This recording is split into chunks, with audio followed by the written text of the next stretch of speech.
Hey everyone, it's George here. Just before I start this second episode, I just wanted to thank everyone who's given their support to the podcast. It's really, really nice to hear so many kind words of feedback. And additionally, thank you to those who've given us a 5-star review on your chosen platform or just given us a like on YouTube. I do notice all of that, so thank you. Now a little bit of Q&A before we get into the music.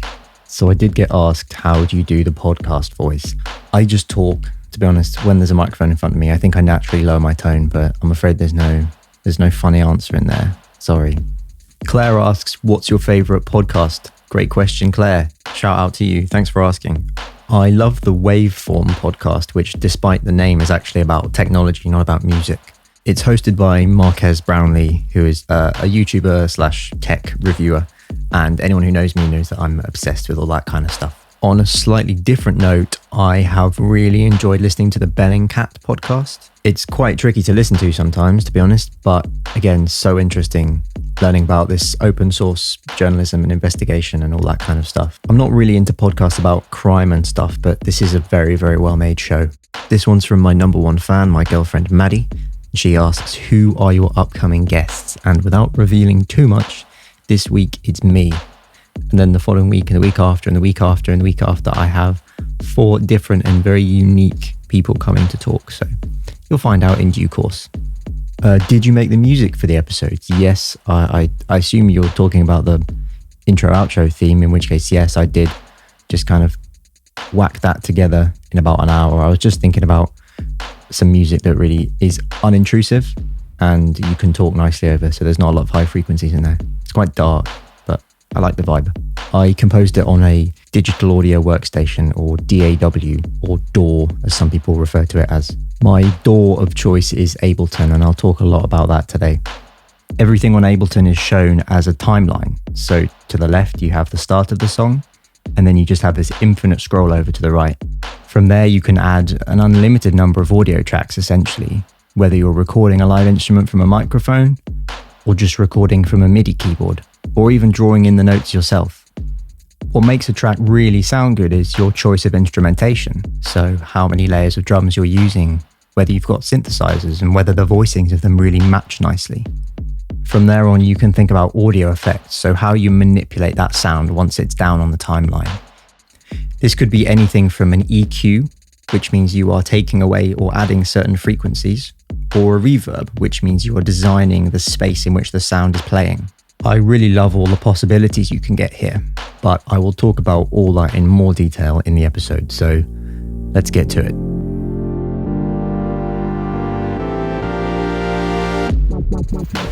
Hey, I'm George, and you're listening to Future Mix Podcast. I'm a musician, teacher, and producer, and this podcast brings you right into the world of making music with the artists of the future. Over the course of this series, I'm deconstructing the music of up-and-coming artists and producers who create music using only, or very nearly only, their computer. These people aren't millionaires working in industrial studios with fancy outboard gear. These are the people to watch out for in the future. Those who can create something from nothing without a major label behind them.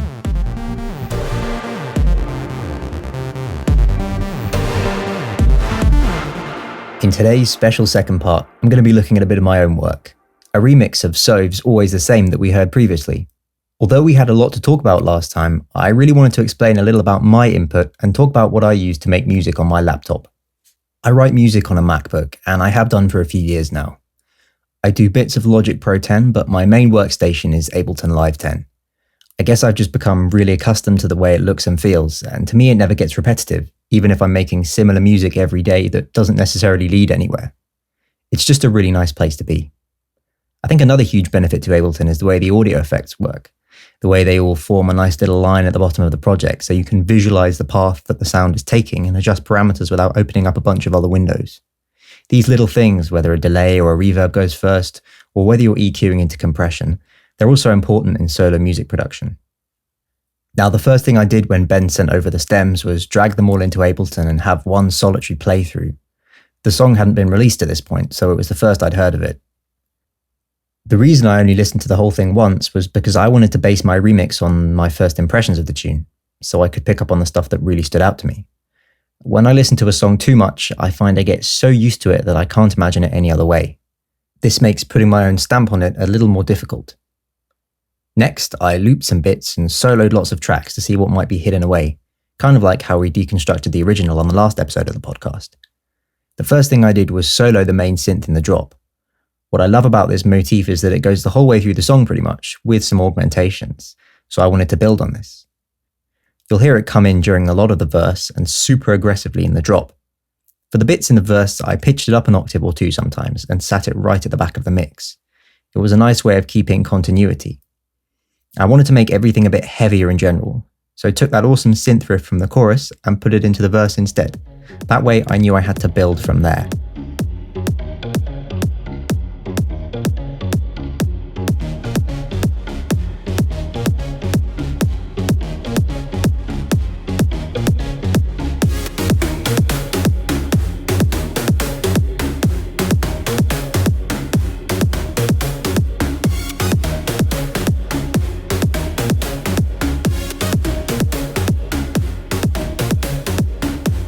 What you heard there was the original synth from the drop, then the 2 layers I added to make it hit that much harder. Here's the second one soloed.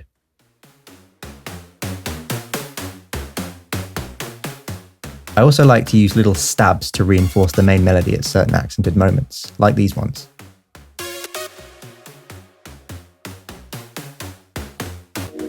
So both of those synth sounds were made in Native Instruments Massive, which is my favourite software synth. Of course, you can always use the argument that all digital synths are fundamentally the same, but it's less about the oscillators and more about the workflow and the way they inspire you. I just look at the GUI on Massive and I feel ready to create something, similar to how I feel with Ableton's interface.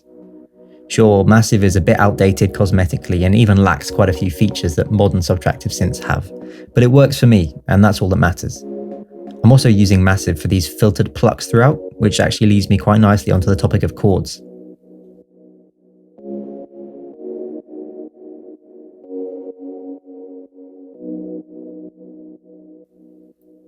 In terms of harmony here, we're using a pretty simple 4-chord sequence.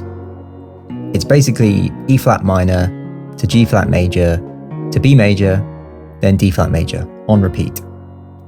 It's quite generic in modern dance music to be playing with tertiary movement, which means moving by thirds. But I don't think it felt overused here. You don't have to look very far to find the sequence elsewhere.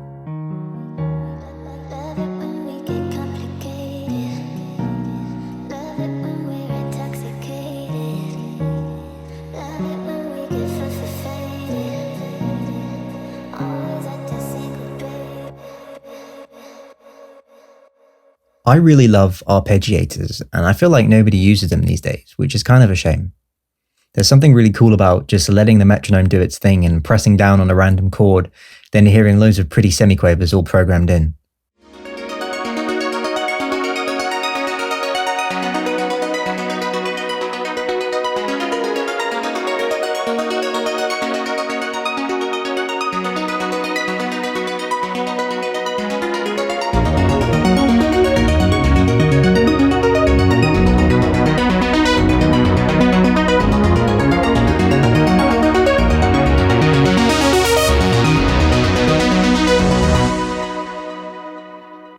The 2 arpeggiators in this remix are both from Silent 1, which is another great software synthesizer.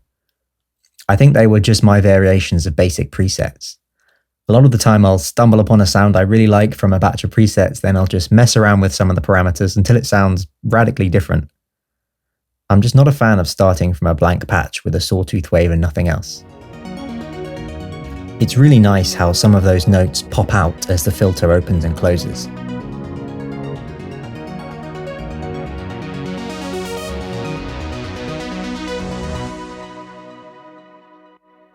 Actually, there's one more thing I forgot about in there. It's very, very distant and low in the mix, but there's this reversed piano sound reinforcing the harmony. There's something very sci-fi about a reversed piano, but it's really simple to execute. I just play the notes, mix it out, then reverse the sample. I think the particular piano library I used was The Gentleman by Native Instruments, which runs inside of Kontakt, their sampler. It's got a lovely character, and I prefer to make the timbre really soft. It's kind of out of place in EDM, but I like to have a few things that are different.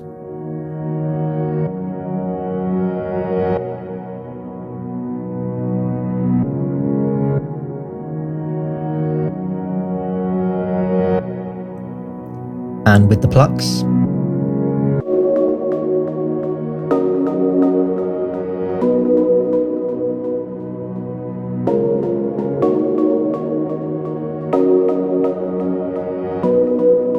and with the arpeggiators.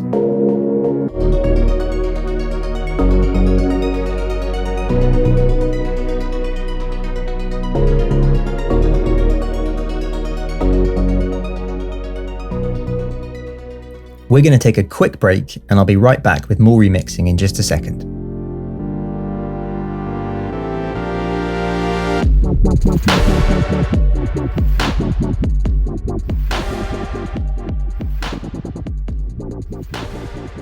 It's been a tough year for music and the arts in general, but I don't think everybody realises just how tough a year it's been.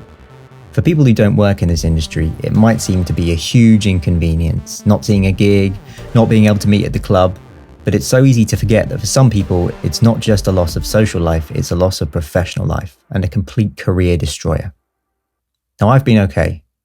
I've lost out financially and I wasn't eligible to get any of it back because freelance work isn't like getting a refund from Ticketmaster a few weeks later. But I can't support this podcast on my own. And that's where my brand new Patreon page comes in. I'm going to be offering various tiers of support available for you to choose. 100% of subscription for the duration of this season will go straight back into funding the show and bringing improvements all round. You'll be able to see all the updates as I get new gear and resources to be able to make the best interviews possible. And there's a little incentive for you too. At the higher tier, you'll be getting brand new content that you can't see or hear anywhere else. This is going to include cut sections of interviews, extended episodes, high quality downloads, stems from the episodes to download and keep, synth patches, drum samples, and much more. So why not check out my brand new Patreon page for the podcast? Now let's get back to the music. For the drums on this mix, I opted not to use any of the samples Ben sent over, although they were really clean and well mixed. I find that with drums, I like to start from a blank canvas. To me, a drum sound is super personal and individual. Take Skrillex's sound. There's nobody in the world that can make a Skrillex song, and I reckon 50% of that is due to how his brain is unique to him, and the other 50% is just those drum sounds. He's super protective of them, and I completely understand that. I've amassed probably 100,000 odd samples over the years, and while this is a little daunting, I'm a sucker for some good file organisation. It also means I can make little drum racks within Ableton for my particular favourites and quickly play things in with my keyboard. People don't always talk about the importance of finding inspiration, and usually to me, that could just come from a really cool squelchy snare or something. I don't go to the middle of nowhere and listen to birdsong or anything, I just have to delve into my archives a bit. Let me break down the verse for you a bit. So we've got a 4 to the floor kick with a ride on top, filling out those high frequencies. Then I add a pretty laid back kind of snap on 2 and 4. After that, we get some development with a shaker loop.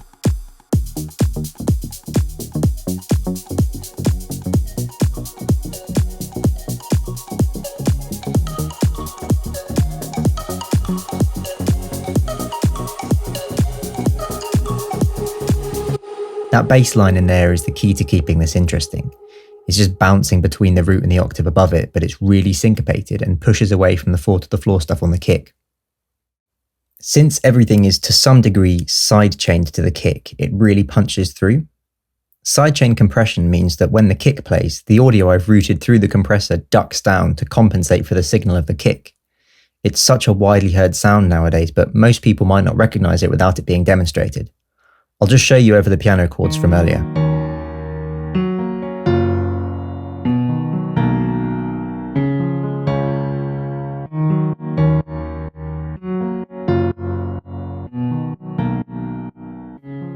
Did you hear the difference when the sidechain kicked in? I'll try it again with the lead synth from the drop.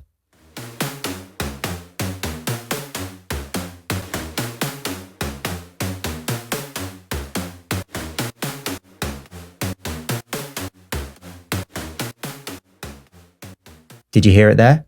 It makes a big difference to the groove.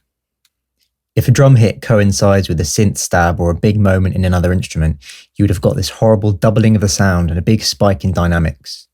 A sidechain compressor helps to prioritize the things that matter in the music, and in electronic music, that's almost always the kick.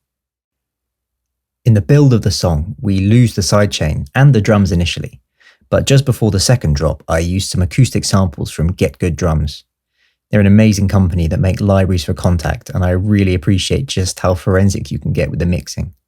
It's also really nice to be able to play in the part on my electric drum kit, since for usual writing of drum parts, I just draw in the MIDI. It's only about 4 bars of material, but it's the fine details that make a part of the song special. Get Good Drums' snares and toms are the highlights of their libraries, as you can give them such a nice sustain. Here I've layered it with the cymbal sound from the drum machine, so you've got this blend of syncopated accents on the toms, which means deliberately off the beat, and then the cymbal, almost playing like a perfect metronome.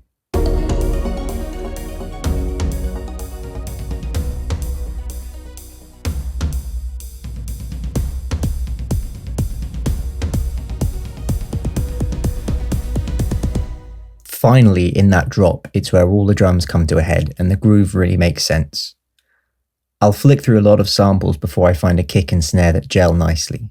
Often, as was the case in this mix, I find the right sound early on, but in other instances it might be halfway through the process or even right at the end when I finally settle on a sound.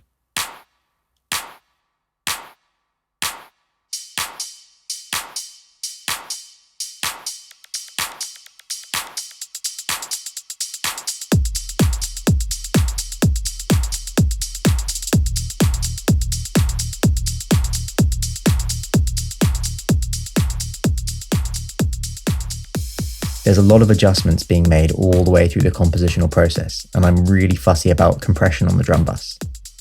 I think the balance you want to catch is where the transient, that means the initial attack of the sound, really punches through, but it's not so sharp it affects the perception of other instruments.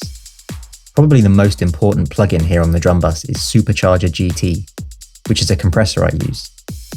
It not only compresses the sound, but it adds a little bit of saturation and warmth. Then add a little EQ to tidy up the muddy frequencies, and here's what you get. I suppose the main thing the drums really compete with in dance music is the bass. Some of those frequencies just get used way too much, and it's easy to make a song feel heavy and weighed down. It's like if you've ever heard a song with subs the whole way through, it can get really fatiguing. For this tune, there's some really deep subs in the build. I'll play them, but unless you've got a subwoofer or some decent headphones, you're not even going to catch the lowest note.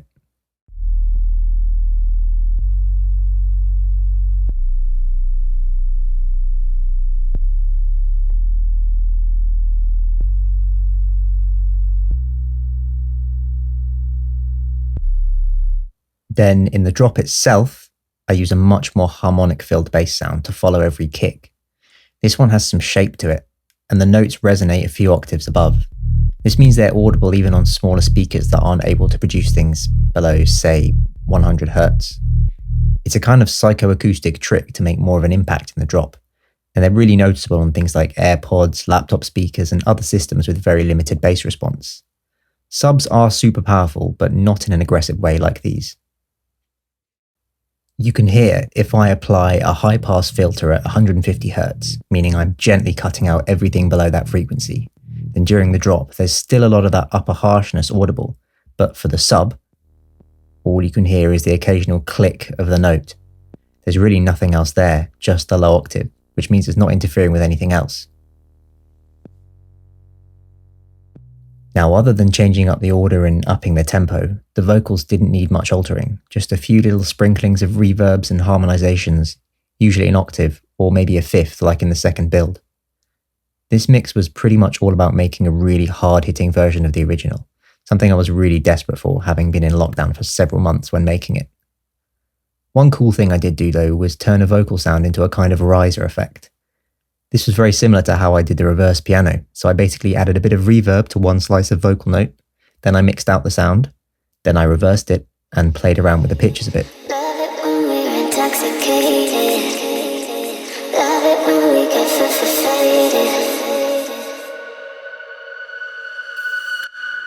There's another one right at the beginning on a lower note, and to be honest, I do it again like 5 more times. I mean, don't be afraid to keep doing something if it sounds good, right? The final session consisted of around 50 tracks in total. 7 for vocals, 15 synths, 6 basses, 13 drums, and then a handful of effects and buses. Another great thing about taking lots of material from the original is your CPU hates you a bit less. I find even with my i9 MacBook with plenty of RAM, enough MIDI tracks will cause you a problem before you know it.